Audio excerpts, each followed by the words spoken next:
It's day 6 of the Los Angeles wildfires, and I needed to get outside to get some not so fresh air. I just needed to do some gardening, keep busy, otherwise it's ruminating on all of the catastrophe.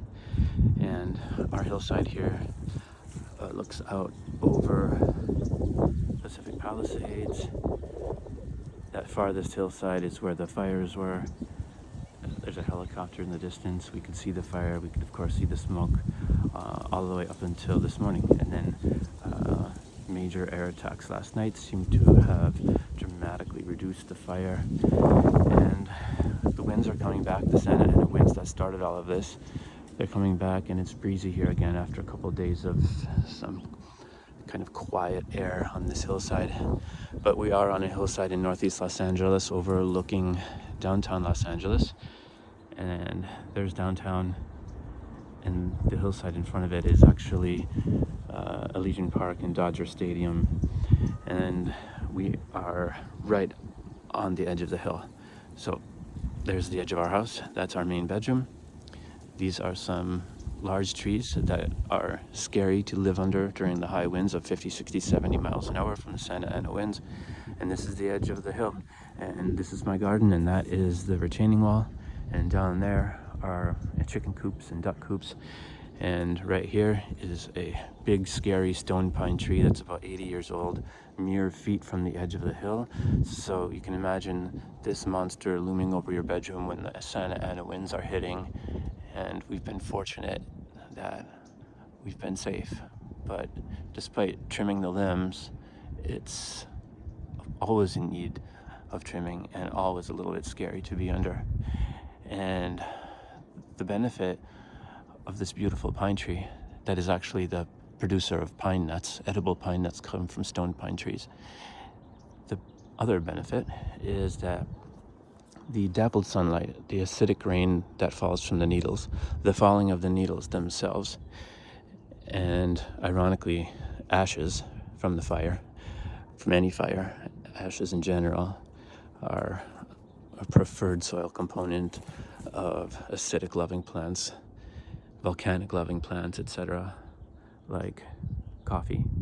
So this is my coffee and blueberry nursery, and we have a yard helper occasionally who's from Guatemala.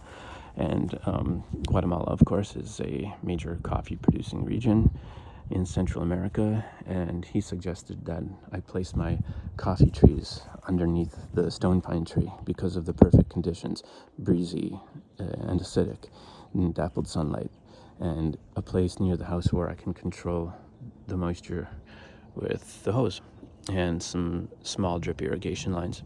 So I have 1, 2, 3, 4, 5, 6, 7, 8, 9, 10 coffee trees so far, and a handful of different varieties of southern highbush blueberry.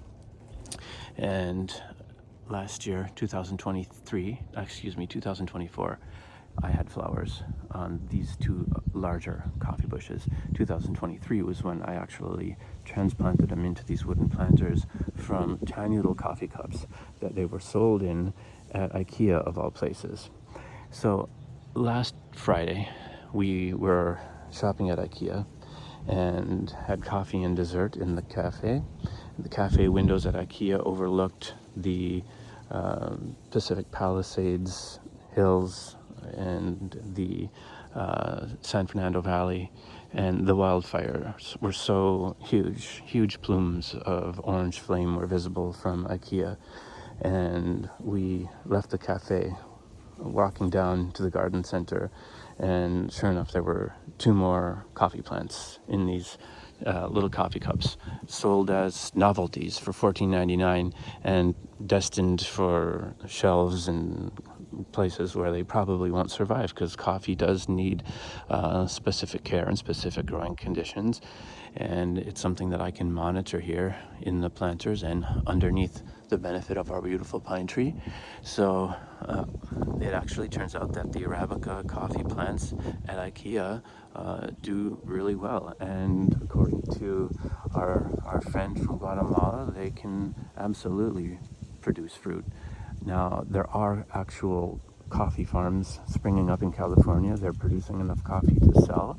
So as climate change changes the zones of California into regions that can produce tropical and semi-tropical crops like pineapple and like coffee, we're going to see likely more and more adaptations moving away from zones 9A, 9B, 10A, 10B into further southern zones. We're typically considered 10A in our Northeast neighborhood, but we certainly have harsh cold winters where we're feeling effects of zone 9, where we're actually seeing snowflakes in the air and getting below and right at freezing.